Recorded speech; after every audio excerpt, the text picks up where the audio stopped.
Amir Fetzroni, Israel has been involved in constant wars for ever since it was created in 1948. In the last year, it has been in constant war for a full year. Thousands of Jews have been killed, families have been destroyed, cities in Israel have been under attack. So my question to you is, does Zionism make sense? Is the state of Israel as a Jewish state, does it make sense? Okay, first, good evening, good morning to you and to all our spectators. Thanks for inviting me. I think that there is really no objective, clear-cut answer, kind of a NASA solution to your query, because it eventually depends on what you're looking for.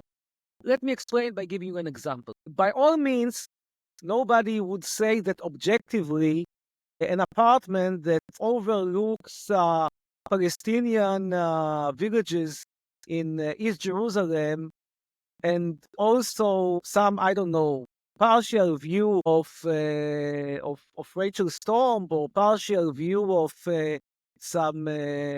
some sites in Can New you get a York little City. closer to the camera? I would like to have a better sound. I will try to move the tripod a bit. Is it better now? Okay, yeah, this is better. You want me Yes, to remove it even a bit closer? I can try, although at some point yes, I yes, don't have a yes, proper mic. yes. I I should have apologize for. actually whipped myself with a power mic. So nobody would say that this apartment is exactly the most lucrative and aspired apartment in the world. However, it may cost you more than an apartment in Park Avenue. Why? Because there is a demand. Why there is a demand? Because to some people it is very important to live within a walking distance to Rachel Storm or to the Wailing Wall.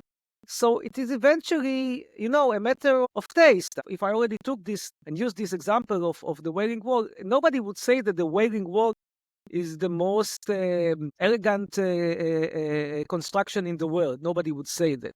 But in the eyes of many, it is so holy and so important and so spiritual that it's worth everything.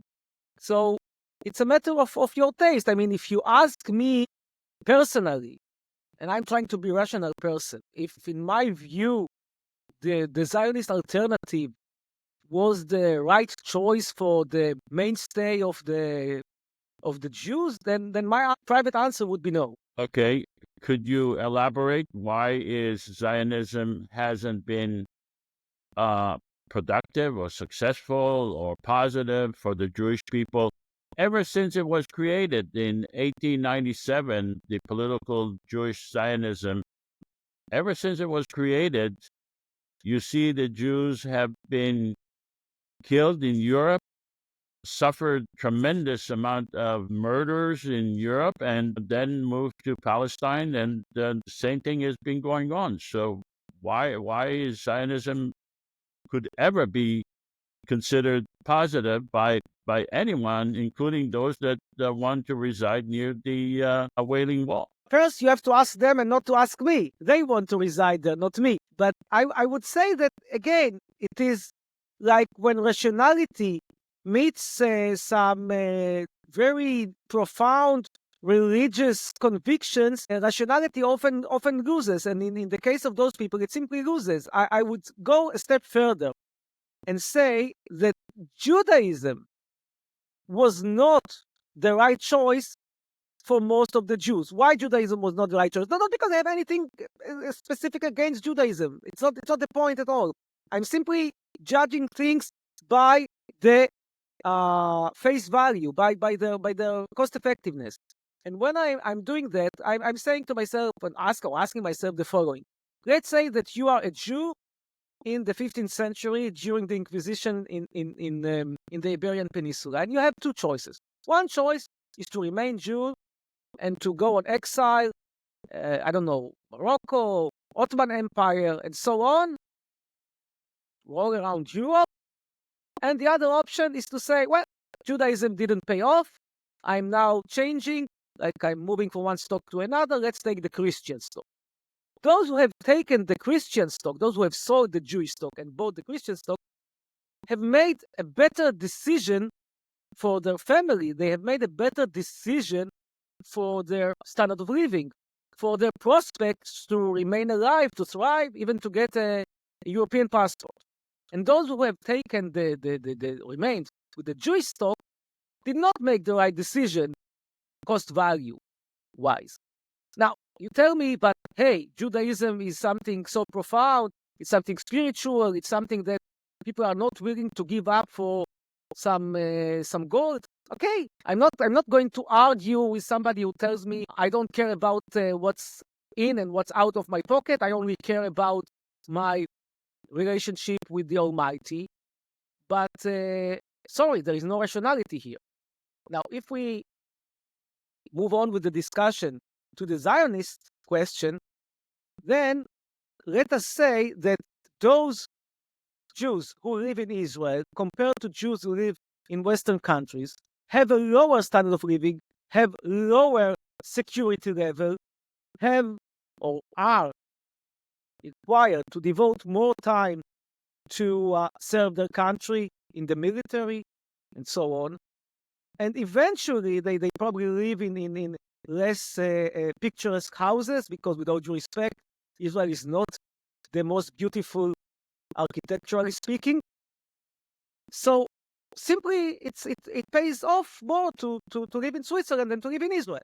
So what's tell the me, but point? Switzerland has no holy places. Okay, up to you. You want holy places, that's the cost. But you have a PhD in communication. You served in the Israeli military, and even though you are questioning the goal, the means, and the vision, you're part of Israel. Why is that? Historical reasons. It's like you're asking why you have some old house that is a disturbance to the traffic somewhere. Somebody built it, I don't know, 274 years ago, when nobody was thinking about building a highway. It stands there. It's now difficult to remove it. It's difficult to destroy. You have to pay compensation. Same thing here. It's not my choice. I didn't choose to immigrate to Israel. I'm not Oleh Hadash, okay? My You're not a new grandparents immigrant. immigrated to... You were What? born in Israel. You were born in Israel. Yeah, I was born in Israel, and my parents were practically born in Israel. They were they were like, on paper, they were born overseas, but they came to Israel when they were like 1 year old. So they were practically born, raised in Israel. And it's not that I would have chosen to immigrate to Israel. You can say, but you could have immigrated out of Israel. And my answer would be then that it's much easier to stay than to immigrate. Immigration is not an easy decision. All the studies in social science, in natural science, show us that stability is the default. I mean, you can take Newton's law, you can take studies in behavioral economics that show you that it's much easier to decide to buy a stock than to sell a stock, much easier to decide to buy another apartment than to sell an apartment you already own. People are tempted to stay with what they have. Stability, if you want to say conservative, kind of conservativeness, is the default. And I'm not immune from this, I wouldn't even call it human tendency, because it's a tendency of organisms, it's a tendency of even inanimate objects. Take Newton's law. Newton's law says that an organ, a body, would remain where it is unless it is pushed. So what is true for an inanimate object is also true for me. So could life in Israel change? Could Israel make peace and move that building and create better security for the Israeli people and the Palestinian people? Is that possible? Are we Israelis? Do they need that conflict? Do they need that violence in order to maintain their identity? I tend to concur with you. Of course, it is possible to make peace. You give up here, you give up there, you go into negotiations, and then you are on the way. And Israel at the moment is not even starting to think about the possibility of starting any negotiations. We are very, very far. I mean, if in the 90s we were a bit close, we have now detached ourselves very, very, very, very, very significantly from this track. We are now on track en route war, not en route peace. Why? As you said, yes, war builds our identity. We, as Jews, Israelis actually more than even Jews, like the idea that the world is against us, that if the Palestinians revolt, if the world does not support us, if there are voices from elites that condemn us, then we are doing something right. Which, of course, in a way goes against the most natural thought, which would say, look, if they revolt, if we are not right, if people from very, very far condemn us, maybe they have a point, but it's simply not the way we think. Why not the way we think? I think that it is the fruit outcome of resentment that has been cultivated for decades. We learned in a way to be hated, to be boycotted, to be outcasted. So the concept of being right, of being just a nation like Slovenia, like Austria, like Switzerland, like, I don't know, Poland, this doesn't even cross our mind.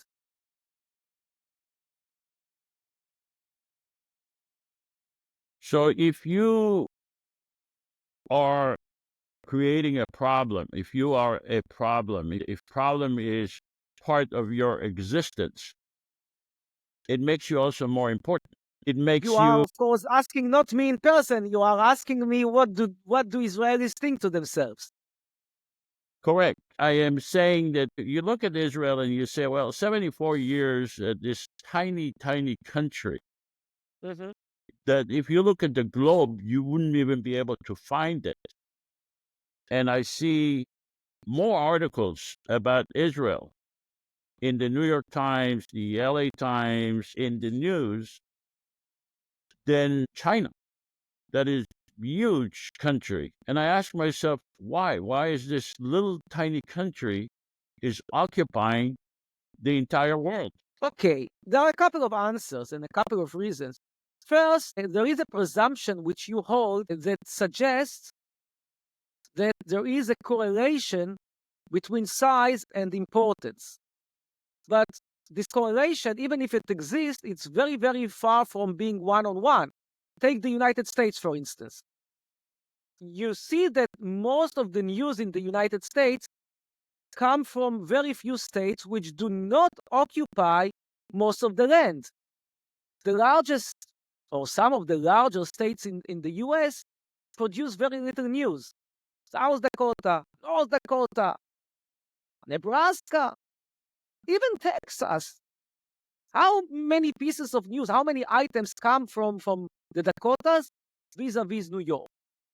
So this is one point. And you know what? Even in New York, how many of the news items, how much of the coverage, what share of coverage comes from Manhattan, and what share of coverage comes from upstate New York? Upstate New York is by far larger than New York City and far, far, far larger than Manhattan. But most of the news comes from Manhattan and actually comes from a very specific part of Manhattan.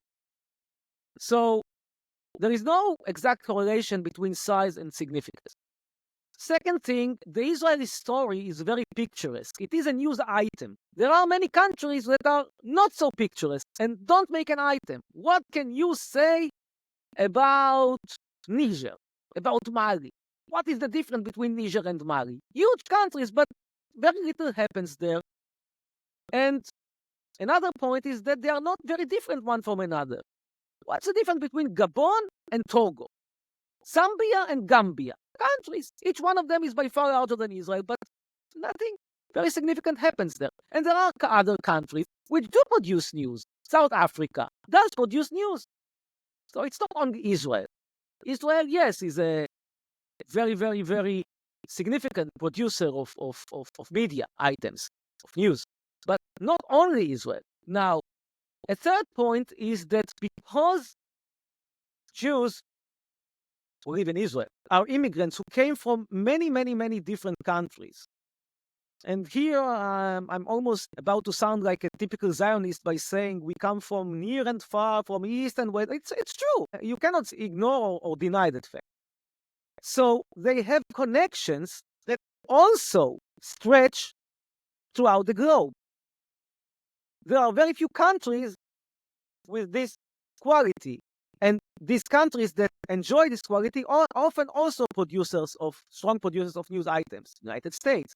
I mean, also counterexamples. Australia, probably you can say, is an example of a country that has many, many immigrants from different places, and it's not really a very important source of media stories to the world. Yes, it's true. Australia and New Zealand are exceptions of this rule. But when you examine countries that are immigration hubs and immigration hubs that are placed in the center of a conflict region, you see that they also tend to produce news. Then you cannot deny, if I already mentioned the conflict region, you cannot deny the fact that there is an ongoing conflict. And okay, it's not the only conflict in the world, but it is a conflict. It is a significant conflict, and it's a conflict that relates to some of the most important resources in the world, namely gas and oil.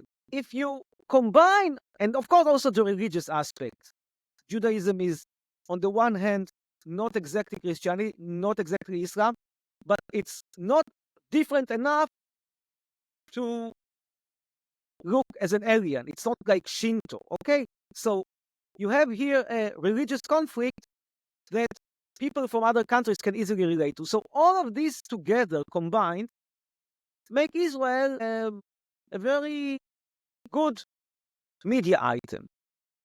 It's simply, again, it's accumulation of different factors that somehow all come together here. It's also a model of contradictions. The Jews said that they need a place to be safe because of anti-Semitism, but it turned out to be the only unsafe place for Jews. I look at Jews, if I interview someone, I go to the beach on the Sabbath, I see Jewish people on the beach by the thousands and thousands wearing skimpy clothes and tattoos. And at the same time, I can go to maybe 4 or 5 miles away to the city of Bnei Brak, and I see Jews covered from head to toes and totally reject those at the beach. I see Israel saying that it's seeking peace, but it's in constant wars with no apparent desire for peace. It doesn't have a secretary for peace. It doesn't have a military for peace, where it has a military for war and spend billions and billions of dollars on war. What's with these contradictions? Are they part and parcel of the Jewish state? Is that going to stay forever? It's probably the basic makeup of Israeli society. The fact that, I mean, let's start from the start. The fact that Israel was not or is not a country that its population grew naturally and gradually over time, but rather a mix of immigrants brought from very, very, very different backgrounds, where the only overarching umbrella is some Jewish blood, and even sometimes very remote Jewish blood. When you're remembering that it's enough to be a grandson of a Jew in order to immigrate and be naturalized in Israel, which means that actually many people that have very little connection to Judaism have naturalized here based on the law of return that is specific for Jews.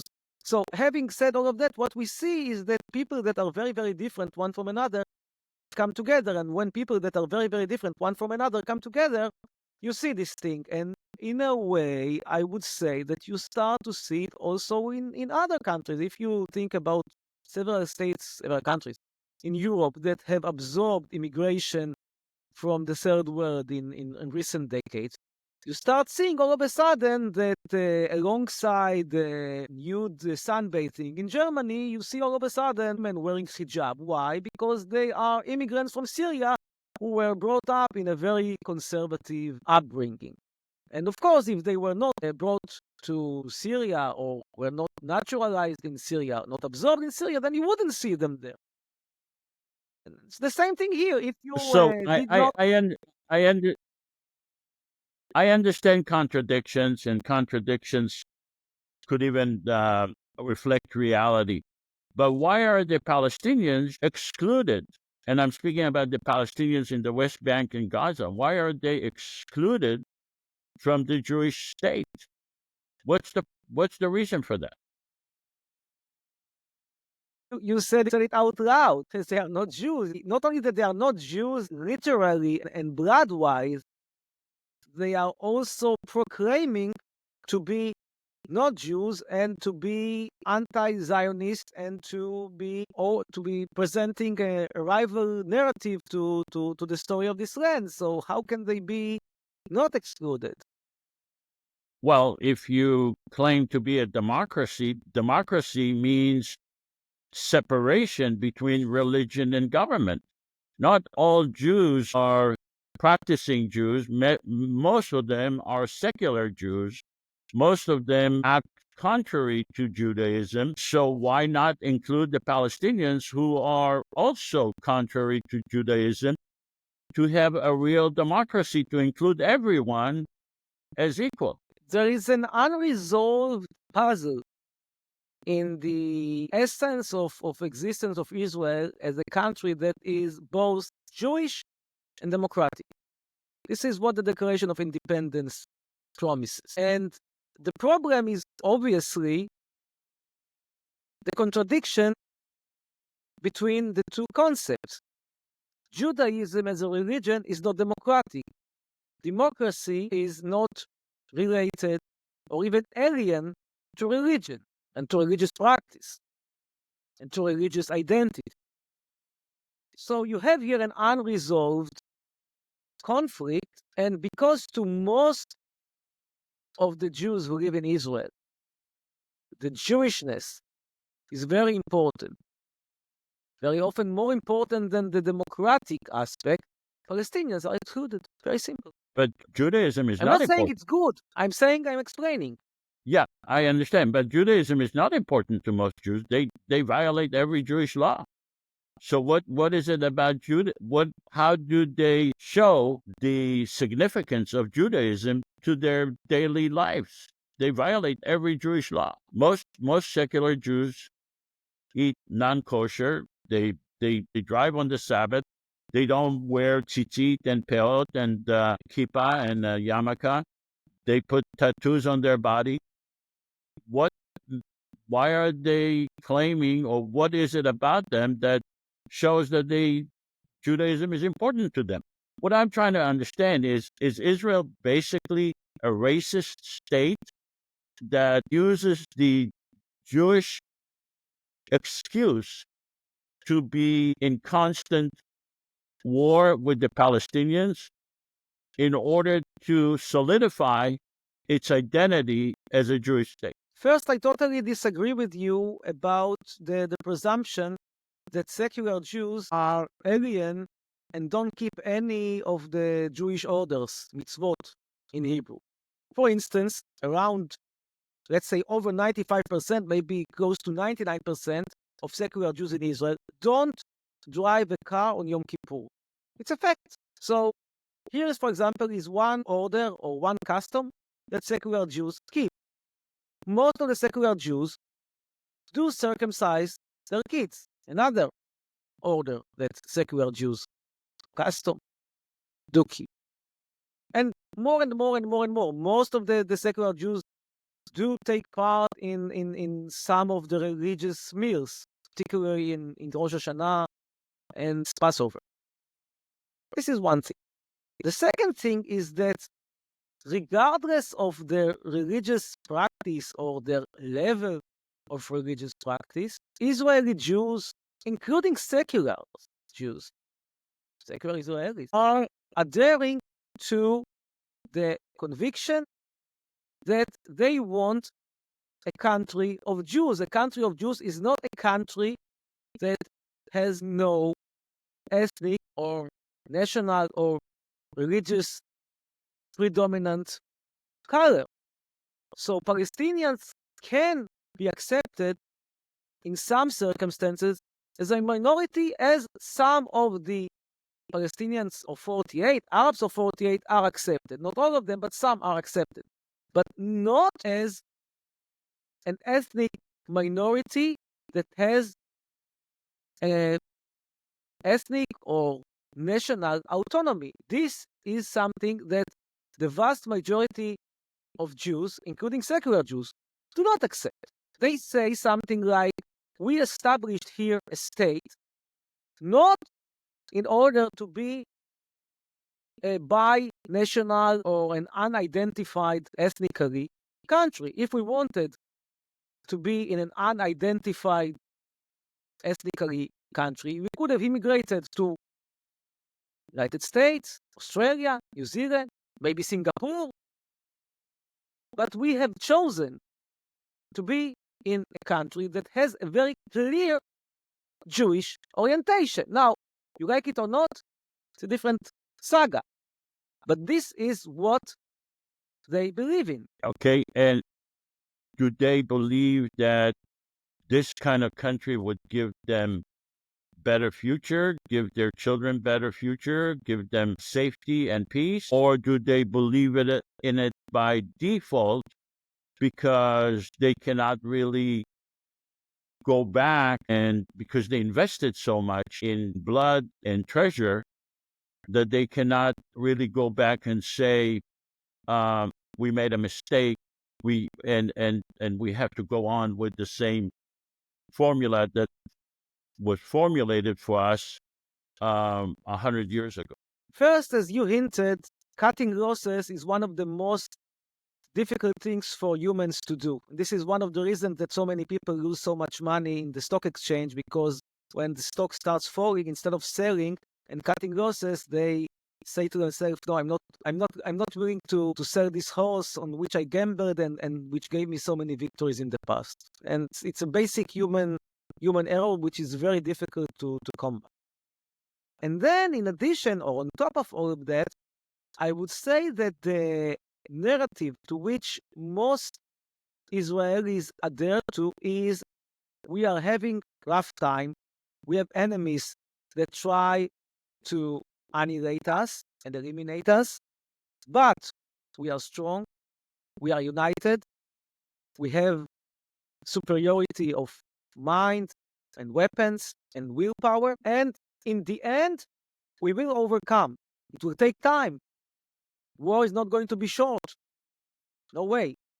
But we will overcome. You mentioned they're saying that they are strong, and I think I'm getting the idea that you're not saying that. You're just explaining the Israeli thinking. I mean, if you brought me as an expert, it's one, you get one answer, and if you brought me as an opinionated person, it's another answer that you will get. So what answers have you given me up to now? As an expert or as an expert, of course. As an expert. So you did as not an observer, reflect. external observer, expert. Okay, so you are not really reflecting your own personal views. You're reflecting what you see around you, correct? This is what you asked me. You asked me, well, what do Jews in Israel believe in? You asked me, why do they believe in this thing? You asked me, why do they act as they act? So I'm trying to explain. Okay.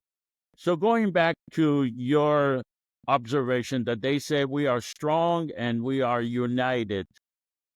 The Jewish state has been destroyed twice before. I would assume that the first time they said the exact same thing: we are strong, we are united, we will overcome our enemy. The second time they said the exact same thing. And now the third time, they think that the third time is a charm, that they will continue to be strong and united and will always be able to defeat their enemy. My question to you now, as a person, as Amir Hetzroni, do you believe that it is possible to be alert day in and day out, 24 hours a day, 365 days a year, from now until eternity, and always be able to defeat the enemies that want to destroy you? First, I'm not sure that I fully understand what are the 2 times to destruction that you have mentioned? Well, my understanding is that the Jewish state of Israel has been destroyed twice. When? What do you refer to? I don't have the dates, but it's called Churban Beit Rishon and Churban Beit Sheni. Oh no, this is what I was afraid of. I was hesitating. I mean, could you refer to this thing? Come on. First, with all due respect, if you ask me as a person and not as an observer, I don't see any connection whatsoever between things that happened 2,000-3,000 years ago and the current reality. I'm sorry, too many things have happened since then. Too many changes have occurred, too many permutations. There is absolutely no connection whatsoever between the wars of the wars of the space age. Sorry, no connection whatsoever. Second thing, if you ask me as a person, the question is not really whether we can overcome, but how much would it cost us to overcome and what are the alternatives? Because you can always go to the market and buy, I don't know, I went to the market today and the season of strawberries has just started, and I could buy 1 kilo of strawberries for, if I'm not mistaken, 120 shekels, which come up to approximately $40. $45 a kilo, something like that, right? Give or Yeah. take. Now, I could buy. I would survive. I would not have to break any saving plan. But it's, I don't know, a bit idiotic because I know that in a week, these strawberries will be half the price and they are not even very ripe right now. It's just the beginning of the season. So it's better now to buy grapes that are in the prime and then are much cheaper and are more tasty, and not to invest my money in strawberries that have just come to the market. Same thing goes with Israel wars. I mean, can we always be in a war and by being in constant alert, remove most or at least eliminate most of the chances to be surprised again, not as in First Temple age, but as in 7th of October? I guess so, yes. I mean, if you are recruiting everyone to the military constantly, and you have like military forces all around all the borders all the time, 24/7, yes, it's possible. You're not exactly fighting here with Martians that have superpowers. You're fighting with a couple of truck drivers from Gaza. The question is, how much would it cost us? What kind of life will we have if all we do is all the time only serve in the military? What are the costs and side effects of living a Spartan life? And I would say that, in my opinion, the side effects and the cost of living Spartan life are not worthy of the investment. Because yes, if you are recruiting everybody to serve every year, I don't know, 3-4 months in the military, from age 18 to age 180, then it means that you are losing a significant portion of your life. It means that maybe you have less money to invest in healthcare. Maybe you have less money to invest in transportation infrastructure, and so on. Things have a cost. It's not we're not living in a world where we have like a tree of money, a tree of manpower, a tree of resources that just gives us fruits all the time without investing anything, and we just need to pick up. But it doesn't work like that. All right, so the answer to my question is, you think it is possible to remain alert, to remain on guard, and to defeat the enemy from now until eternity? Possible, yes. Wealthy, no. Well, Possible in the sense that I would disagree with you. I don't think that combat with the Palestinians and win? Yes, it can. I would disagree with you. I think that it's not possible, and certainly not worth it. I mean, you saw what happened in Gaza. They spent billions and billions of dollars. I was just on the border of Gaza like a short time before October 7th, and I saw one of the Israeli security guard who told me that the wall gives adequate, if not more than adequate protection. We were maybe a kilometer away from the wall, or maybe even shorter, I don't know. And he demonstrated full confidence that Hamas would not be able to do anything. And it turned out that, unfortunately, he was one of the people who on October 7th. So what I am trying to say is that even if you invest all the resources that you want, that would make you complacent, and that would make you believe in full security, where I believe a true security is democracy. Democracy is the only way that gives you security, not military power, not military preparation from now until forever. You're not, in my view, really contradicting what I said. Again, the question: if you put on the border constantly 500,000 soldiers and not a couple of hundreds, as in the 7th of October, would it be possible to prevent Hamas from attacking again? I think yes, but it's not cost effective. You don't have a life, because the inevitable outcome is that we are becoming Sparta. We are becoming, I don't know, a modern day Eritrea, where we do nothing other than serve in the military, and it's simply not a life that you want to live. And eventually, what will happen is that people will immigrate. You cannot really force people. This is actually one of the reasons why we are now moving towards ceasefire. We have ceasefire in Lebanon. We're going to have probably ceasefire in some reasonable future also in Gaza. Not because Israel has come to the conclusion that we have had the ultimate victory to which we aspire. No.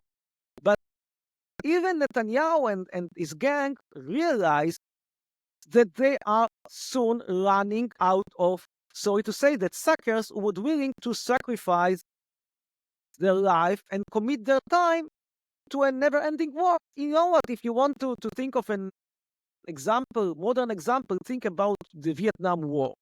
Could the U.S. beat the Viet Cong? The answer is yes.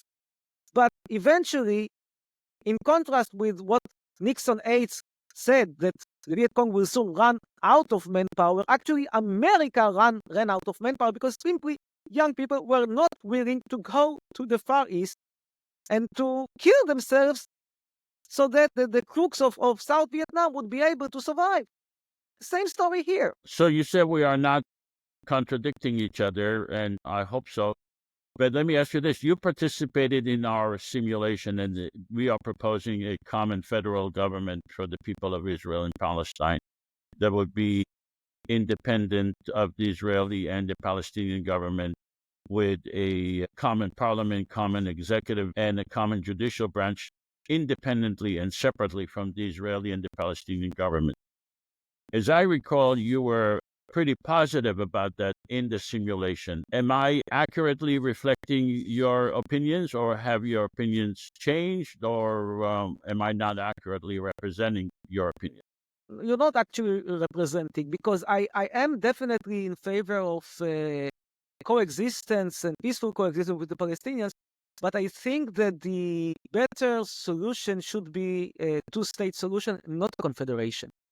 The differences and the conflicts are too deep in order to live in one state. And honestly, why to do that? I mean, if you take the European example, you see that countries maintain their independence, but they have an overarching framework as the EU, but still they are independent. And I think that this, more or less, within some alterations, should be the direction to which we should move. Now, all of this discussion, all of this disagreement, partial disagreement between us, to be honest, is a bit irrelevant practice-wise, because at the moment, the Israeli government is very, very adamantly refusing to even think about going in any of the directions that we are suggesting. Not towards a two-state, and certainly not towards a confederation.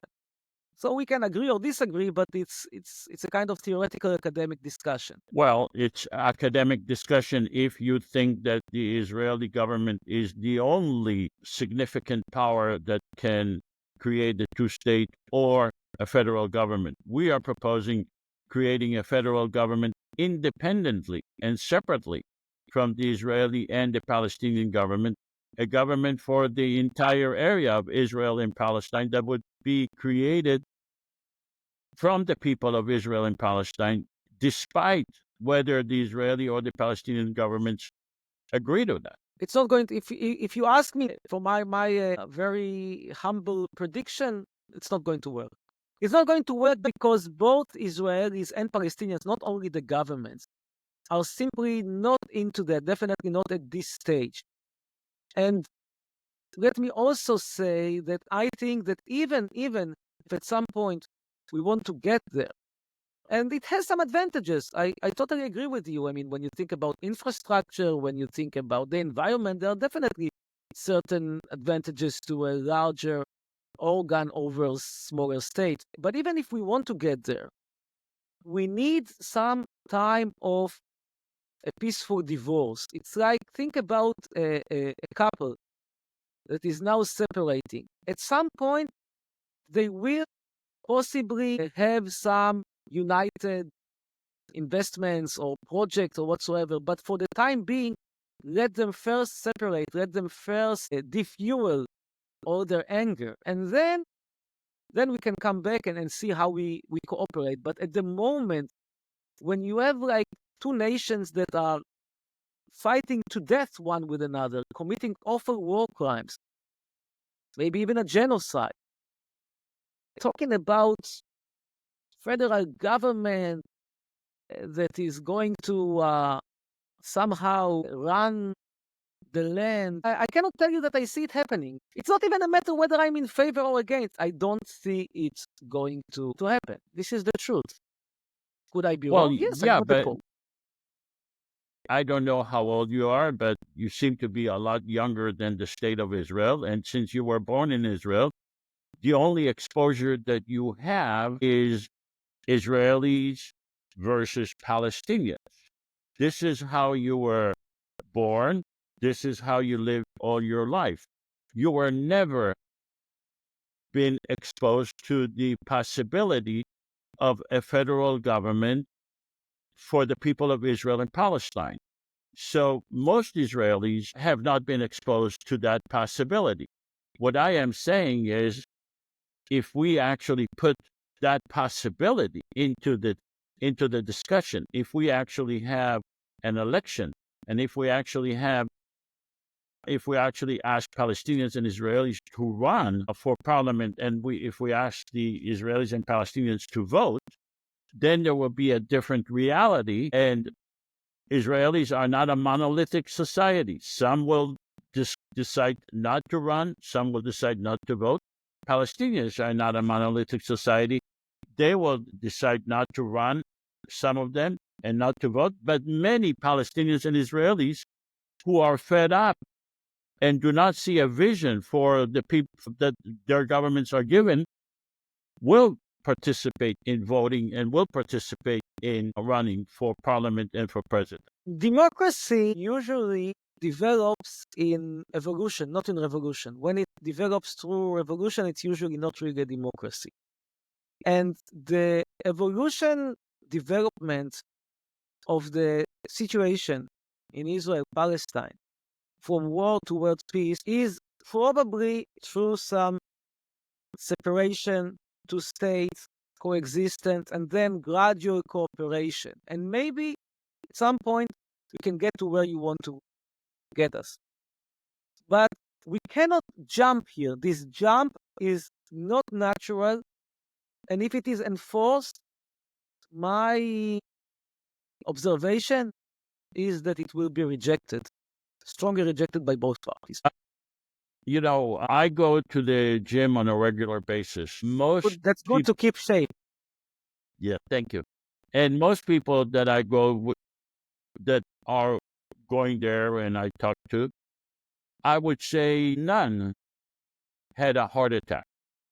Not a single one that is regularly working out had a heart attack. What I am trying to respond to is your comment that we first need to have a revolution. We are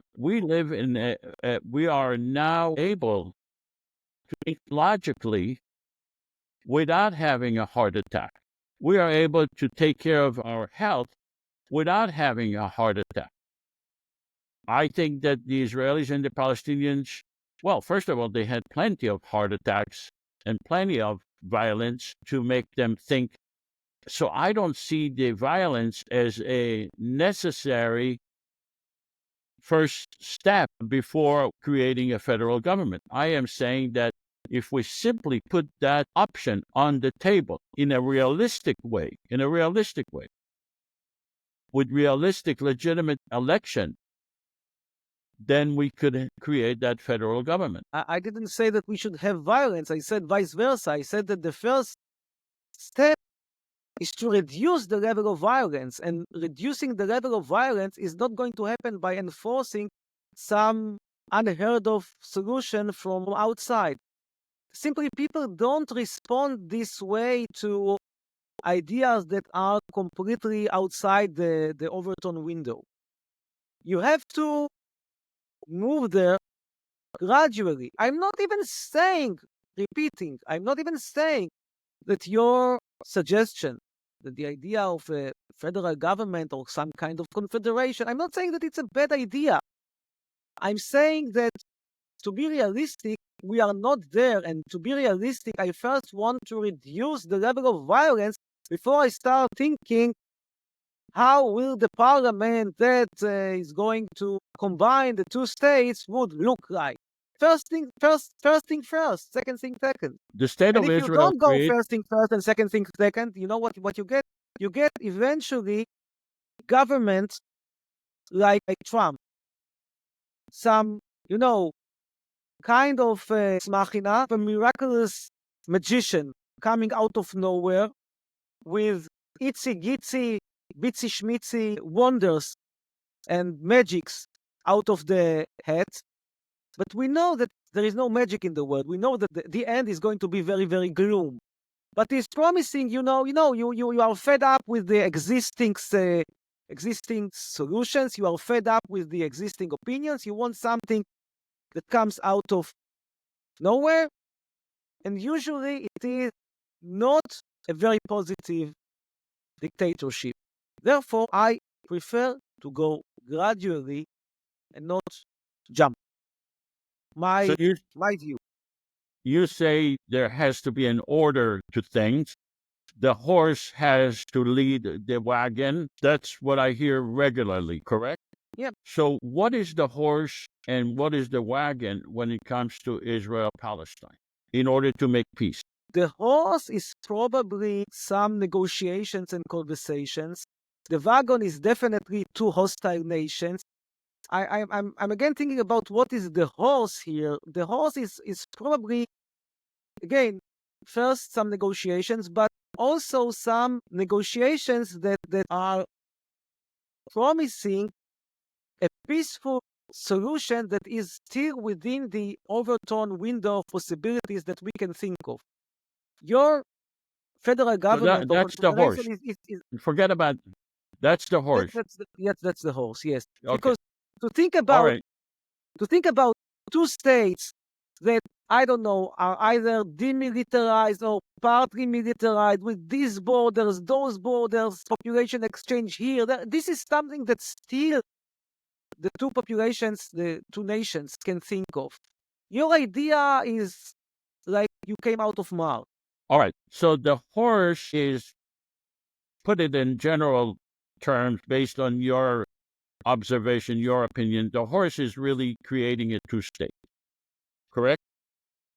Preferably. And it's getting harder and harder. It's getting harder and harder because of the mix of the populations. Because if you look at the map of Israel-Palestine decades ago, you see that the ethnic borders between the nations were clearer. And it was easier to draw and to turn these ethnic borders into borders between countries, into diplomatic borders. And now it is becoming more and more difficult. So this force of creating a two-state has been attempted before the creation of the State of Israel.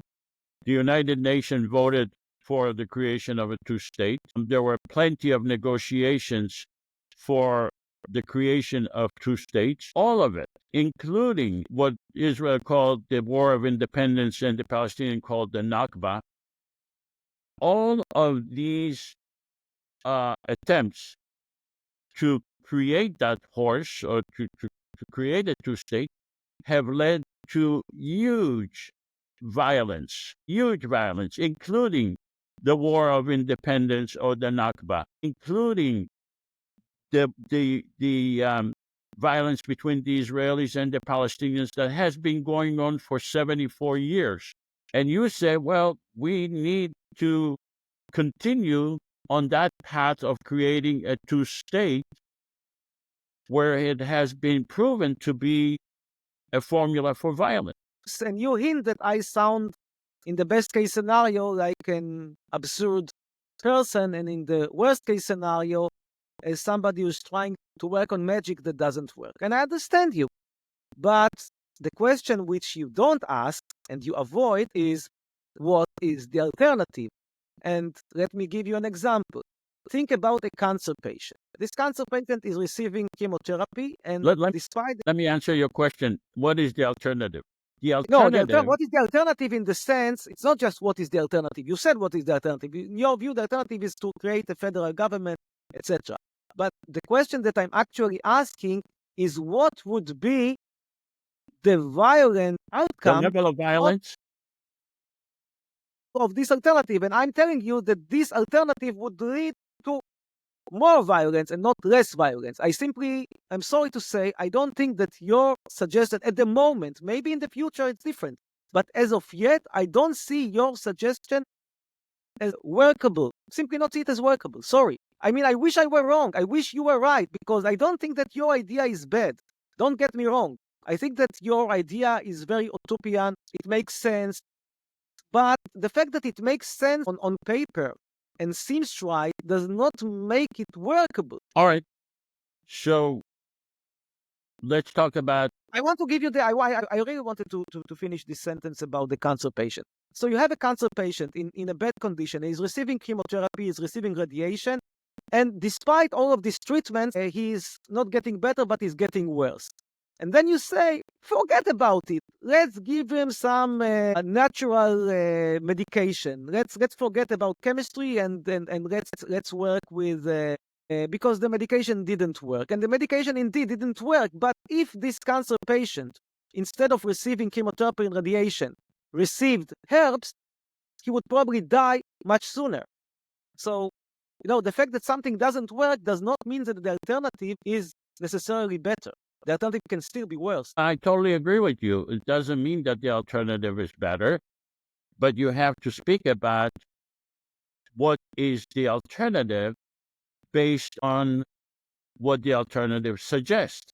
So you gave me an example from the world of medicine, and I'll give you the exact same example. Not example, but reality. Do you know that when penicillin was discovered, which turned to be antibiotic, people said that it's a magic medicine, it's dark medicine, it's hoax, it's not going to resolve, it's not going to cure people who have infection. They used to cut people's fingers, legs, arms because of infection.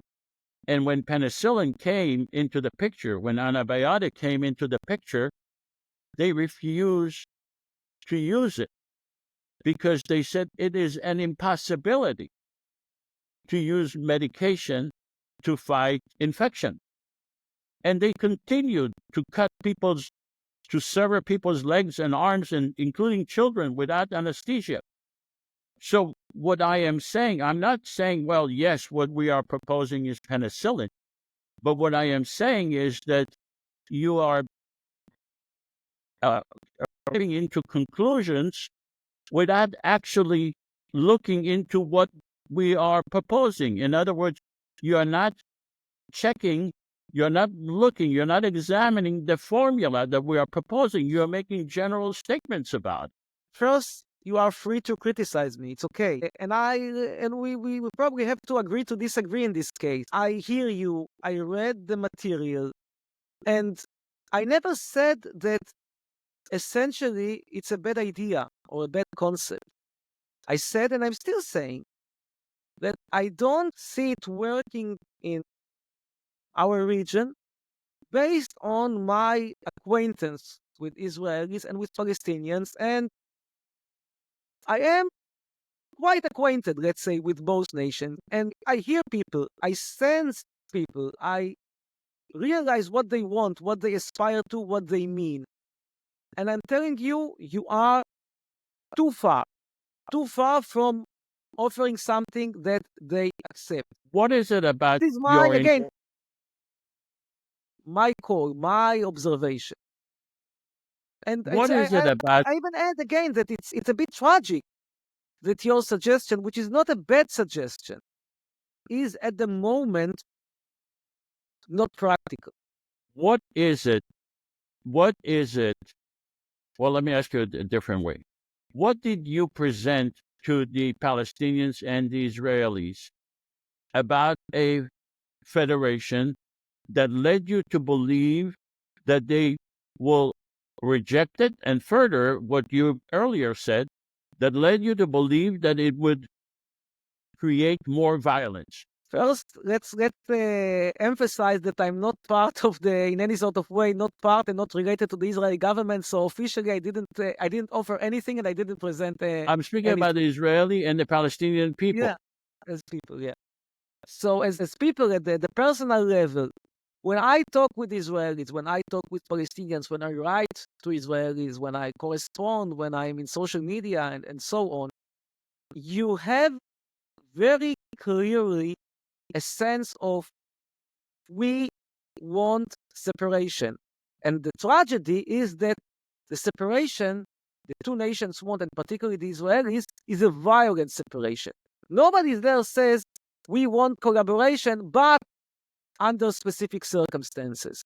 So when the voice is clearly for separation, then what can work is a peaceful separation with coexistence, and the coexistence can gradually increase over time. But I'm sorry, you're not coming, I don't answering know my from question. where, and then forcing some cooperation and cooperative government here, in a way, you remind me a bit of the utopian concept of a kibbutz. Because the kibbutz was also very generous and utopian idea. Each one will give as it can, person will give as it can, and gets back as much as he needs. And what happened over the years? Over the years, you saw that you have free loafers, freeloaders. Why? Because people don't want to work hard and they want simply to receive. Natural human tendency. And Well, you're taking an some things are example. very utopian, but in reality, they don't work. All right, you're not answering my question. My question to you, Amir, is this.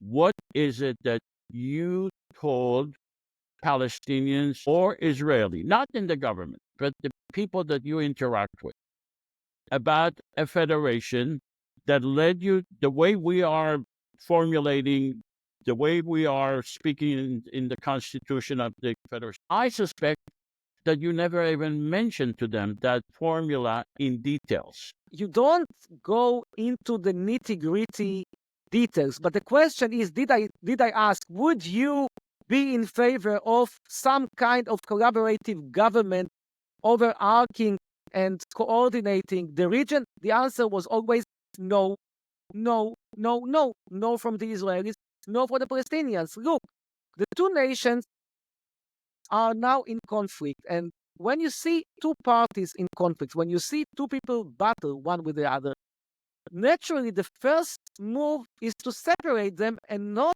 to force them to collaborate, which makes no sense. And just a second, I have to somehow find a way here with the battery to charge my phone, because it will be off in, I don't know, approximately 10 minutes. So if you want to talk more than 10 minutes, I Yeah. have to. Okay. No, I think. No, it's okay. I can charge. I can charge with the battery, but you have to simply give me 2 Okay, minutes go to ahead and charge. charge. Okay, so just a second. So we are waiting for Just a Amir. moment. I'm searching for a Yeah, table. I am just narrating our discussion up to now. We are waiting for Amir Hatroni. We've been going on now for over an hour. We are discussing the merits of the federal government as we are proposing. Amir thinks that, as he discussed it, we need to put the horse before the wagon, and the horse is the two-state, and then subsequently the Okay, let me just a find that. sort of cooperative government. And I disagree with him. I believe that there is no horse and there is no wagon. There is no order of things. There is the right thing, and the right thing is to make peace. And I am saying that the Israeli and the Palestinian government, but mostly the Israeli government, is responsible for making constant violence with the Palestinians, that it is incapable of making two-state solution ever. But I don't even agree that there is a right order of things. I think that the formula of democracy has been proven in many, many countries around the world where there were disagreements between people and between fractions of societies. But at the end of the day, when they realized that they need to live in peace, the idea of a federal government came to the rescue and has proven itself and will prove itself in Israel-Palestine. So, Amir, you're back. I want to ask you. I'm back, and if you want, I can comment on what you said if you wish. Please do. What is missing from your discussion is the fact that the abyss conflict between Israelis and Palestinians is very, very, very fundamental. It's not in any sort of way similar to ethnic conflict in Europe, for instance. And even in Europe, where you see federal governments sometimes working, you also see them failing. Take Czechoslovakia, for instance. Two nations that used to be together for a very long period of time. The differences between them were not so acute. It's not that the Czechs hated the Slovaks or the Slovaks hated the Czechs. Simply, they were not similar. They were very, very closely related, not similar, and they separated. Think about Spain. The Catalans want to separate. Whether it's going to work for them, not going to work, it's another story. But they want separation. They don't want to continue to be part of Spain. Scotland, England, same story. There is a very, very strong Scottish independence movement, and they were very, very close to obtaining the majority, despite the fact that Scotland and England have been together for hundreds of years. And there are many, many cases throughout the history of Europe. Yeah, but I challenge your assumption that Palestinians and Israelis want to separate.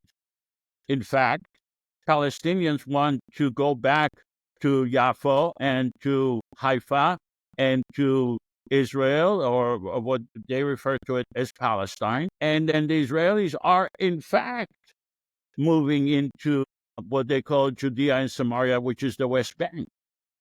This is totally correct, and this is very, very problematic. But don't for a second doesn't that contradict your idea that they want to separate, that they want to It totally does not contradict my idea. States? Because you forget that the Jewish settlers in the West Bank, they are not moving to Hebron, Khalil, in order to enjoy the Palestinian surroundings and eat their amazing, delicious food. They are moving in there in order to take over and expel the Palestinians. And as for the Palestinians' wish to go back to Yaffo and to Ashkelon, Majdal, and Ashdod, I don't know. I mean, even if they say that all that they want is to be in these houses, and they have no problem with having Jewish neighbors, I'm not really sure. Let's be honest. These two nations dislike one another tremendously. I am not in favor of that. It's not my position. I like Arabs. I Okay. have had Arab girlfriends, but this is not characterizing what goes on in Israel. All right. So And don't let us be deluded to think that what the two nations want is to coexist, because they don't want to coexist. It's very difficult to convince them to coexist separately. And what you want is to do some alchemistry and to convince them to coexist together. I mean, it's simply deluding. It's self-delusion. You're not really believing that Jews move to the West Bank in order to live with Palestinians. They move to the West Bank to expel Palestinians. well, it is delusional when you say you want to have a Jewish state, but it's not delusional when you say we want to have a democracy where everyone is equal. But they want a Jewish state. What can you do to them? You're not fighting with me. You have to convince millions of people that are very fundamentally not agreeing with you. Correct. But Possible. but look, why is Israel saying it's a Jewish and democratic? Because, and why did Ben Gurion, this is another question I was going to ask you, why did Ben Gurion in the Declaration of Independence said we are going to have a constitution by October 1st? He said that on May 15th. Because fundamentally, most, if not most, Israelis believe in democracy, and most Palestinians. So what I am saying is that an honest, true, democratic government has never been presented to them.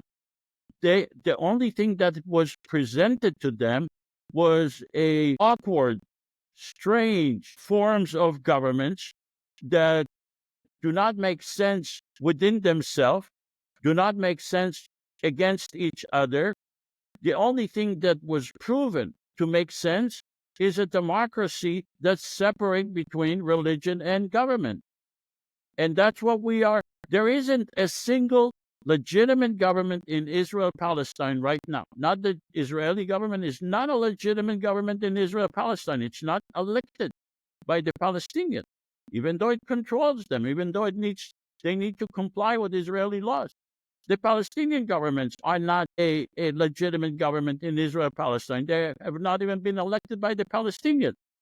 So what's wrong with having a true, honest, democratic government in the whole area of Israel-Palestine based on separation between religion and government that would include everyone?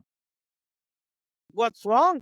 It's like me suggesting to you to hear constantly modern classical music by John Cage, which to you may sound like muzak, like noise. And what is wrong with it? It's very innovative, but you don't like it. The reason that Israel was never presented with But a it's never democracy been tried.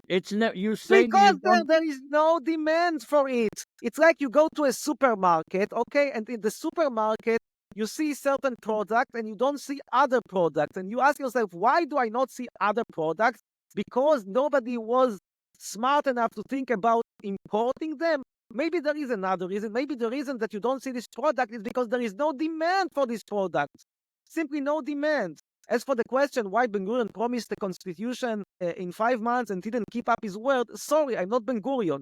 But I do think that one of the reasons that Israel so fiercely emphasizes that it is a democracy, it is now partly a kind of a PR campaign to prevent sanctions from The Hague, to somehow comply with what democratic nations, particularly in Europe, are expecting. Maybe with less pressure from outside, you would hear less about Israel's democracy. And there are also, by the way, surveys. I didn't come up ready for this discussion, but there are surveys that show that most of the Israelis see themselves as Jews before they see themselves as Democrats. So you're actually selling a product that has no demand. Good luck. I don't know how to sell a product that has no Okay, demand. before there is a demand, there has to be awareness of the product.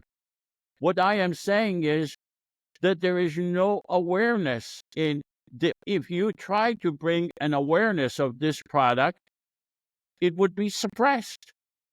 Why is it that you hardly ever see a discussion in Israeli media about other options for peace? Because it is being suppressed. There is no discussion in Israeli media at all about the rationale of having a Jewish state, the rationale of having other options for peace.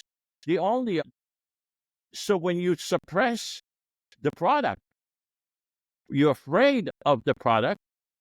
The public doesn't know about it and does not demand it. Why would they demand something that they don't know? I agree with you on one thing. I agree with you that the media in Israel are very, very biased. You hear it in the descriptions, for example, of the atrocities in West Bank and Gaza and Lebanon, Syria, where they're always very, very, very clear cut describing our soldiers as heroes. They even use this word, our heroes were fighting, blah, blah, blah. You sometimes think that you are listening to Pravda, Soviet Union in the 40s. But you are not right that the notion of the possible supremacy of democracy and the annihilation of the ethnic identity of Israel as a Jewish state is something that has not been rejected. Because over the years, there were intellectuals, there were even political parties that tried to suggest something that is at least partially in this direction, and they were rejected. They received very, very, very low turnout at the ballots. Want examples? I'll give you some examples. You have, for example, Balad, a democratic and Arab party that is clearly advocating what we call the state of all its citizens, which is de facto elimination of the Jewish identity. It didn't enter the parliament. It didn't receive enough votes to enter the parliament. You have Meretz party, which is more Jewish, a bit more Zionist, but still quite emphasize the notion of a state of all its citizens as more predominant than Jewish state. Again, not enough votes to enter the parliament in the last elections. Now you can say, but things may change. Okay, so things may change, and let's say that they will together get 5, 6, 7 seats out of 120 in the best case scenario. It's very, very far from the majority which you need. These parties that you are describing, fundamentally, they accept the notion that the Palestinians in the West Bank and Gaza that are under Israeli control are excluded from the system, that they are artificially excluded from being a citizen of the government that controls them. So, like I said, the idea of introducing true democracy in Israel-Palestine has never been introduced. This is what the Israeli public and the Palestinian public has been exposed to. It goes back to my example of not using the penicillin. It's not that the patient said, I don't want the penicillin. He had no idea about penicillins. Doctors continue to sever people's arms and legs because they refuse to look into it and they refuse to be aware of it. And there was no public awareness of the penicillin. That's why they continued. It's not that there was no demand for it. There was no awareness of it. I hear you, and I disagree. I think that Israelis, for sure, and also Palestinians, have been quite introduced to some variations of one state as a solution, because what you are suggesting is eventually, if you ask me, it's a variation of a one state. It's a one state with sub-organs, etc. And this solution, I'm sorry, one state from the river to the sea, one federal organ from the river to the sea, one confederation from the river to the sea.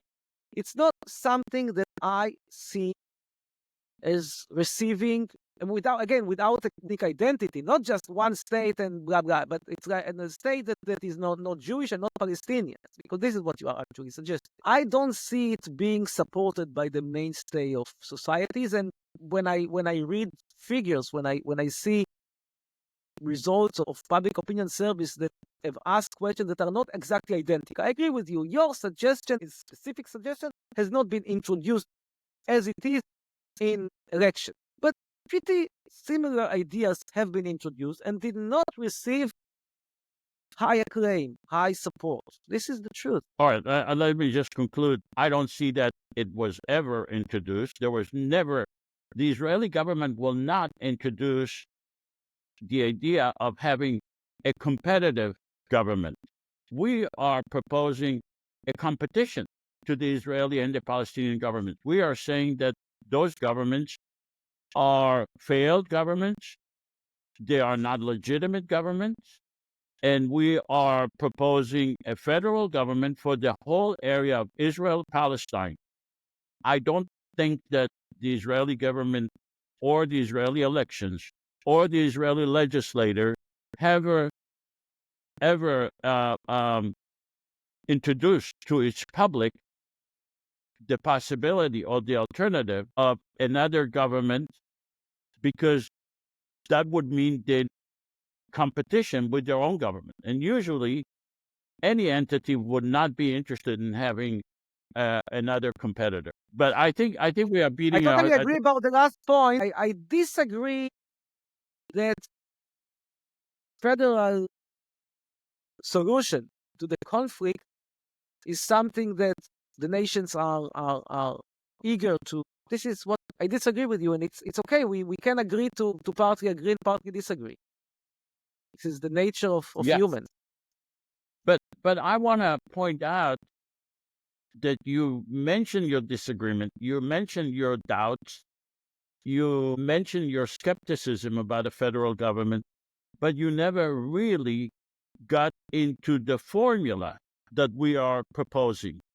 We were skeptical of it in a general sense. And go back to my example. Those that were against the penicillin were skeptical of it in a general sense. They never really got into the formula of what makes the penicillin effective. They just. I probably also disagree about the fact that federal solution to the Israeli-Palestinian conflict is a correlate or similar in any sort of way to penicillin. What I'm saying actually Why is not? Why not? What's wrong? Get into the. because a horse is not a cow and the cow is not a horse. Very simple. We are talking about totally different things. Totally different things. No, of course, of course. You have people who are fighting over the question who will control holy places, and you are suggesting a mechanism to remove garbage. Sorry, you're not solving the problem. No, I'm not saying I'm that not removing garbage proposing is not something no, that I'm is sorry. important, but it's not the problem. It's not the acute problem. What about the formula specifically that you think is a formula to remove garbage? What is it? What is it about? I mean, we have a constitution. You haven't said one word about the formula we are suggesting. You're generalizing it. Because the Now, formula maybe you forgot it. suggesting, in my view, is simply not giving a solution or an answer to the questions that people are asking. It's not giving a solution to their main needs. They do not want to coexist together. So what I'm trying to find is a kind of a peaceful divorce. And you are trying to force them to be together, but they don't want to be together. Think about a couple that fights all the time. They want a divorce. And you tell them, no, now we're going to make peace. And some expert on I'm sorry. couple That's therapy not. or couple relationship is going to live with you. But it doesn't work this way. They want to be separated. Yes, the formula that we are proposing would also facilitate separation if that's what they truly want. But A couple that separation gets a is couple that gets a contradicting divorce. the idea Let of me a finish. federal government. You cannot have a No, federal look, government when you are separate. I It's think you have contradicting. a misunderstanding what the federal government we are proposing. The federal government that we are proposing would be parliament members, Israelis and Palestinians, who will deal with all the issues based on what they see fit, not based on what I see fit or you see fit. These will be elected people, Palestinians and Israelis, and if they decide based on their constituents or based on their personal views or political views that a divorce is the best thing, they would be the most effective system to effectuate a divorce. Even a couple that gets a divorce, they don't just walk out. They have children, they have properties. It has to be managed. They just don't. Yes, but look, your suggestion starts with an election to a common parliament. Correct. And Israelis and Palestinians do not want a common parliament. They don't want How do it. you know? How do you know that? Because they don't want it. If they wanted it, they would have had it. See, here Well, the left-wing okay, I think voices, we are here the beating a dead right-wing horse. voices. You It don't has hear never any voice been that says we want a common parliament. I didn't hear anyone saying I want a common parliament is what we want. because that idea has never been introduced to them. But I think we are beating a dead horse. I just want to tell you, Amir, we're going to have a ad in the New York Times on December 22nd, suggesting that idea, and we are asking for a fair opportunity to introduce that idea to the people of Israel and Palestine. And by that I mean a fair opportunity to make the people of Israel and Palestine aware, to have a fair election, to have people run and vote. And after we do all of that, spend about $100 million in doing so. And if it fails, then we will have another discussion. And you say, well, I proved to you that it failed. But if it doesn't fail, we'll have another discussion. And I will say the opposite. Let me say that I am really hopeful in this case that I am wrong. I don't want to be right. I wish I am wrong here. Not I That wish I makes were both wrong. of I us. wish I am wrong. Present tense. I That wish I makes am wrong. Okay. So on that note of optimism, I agree with you. I hope you're wrong, and I think you are wrong. And the only problem that we have is making people aware of it. That's why we're having these podcasts. We're interviewing intellectuals and people like you. I appreciate your candidacy, your candid remarks, and your time. I enjoyed speaking with you. If you want to make any concluding comments, I'll give you the opportunity. First, thanks again for inviting me. And it was a very interesting discussion. And sometimes agreeing to disagreeing is a good solution because otherwise you run into an unresolved conflict. And I I think agree. that the most optimistic point is my bottom line. I don't want to be correct here. I wish that you are right and I am wrong, because if you are right and I am wrong, then we can have a very, very good solution for the Israeli-Palestinian conflict. I'm sorry to say that I don't think that you are right, but I wish you are right. All right. Thank you Thank so you. much. Thank All you right. very much. Okay. All Bye-bye. right. Bye bye. Bye-bye.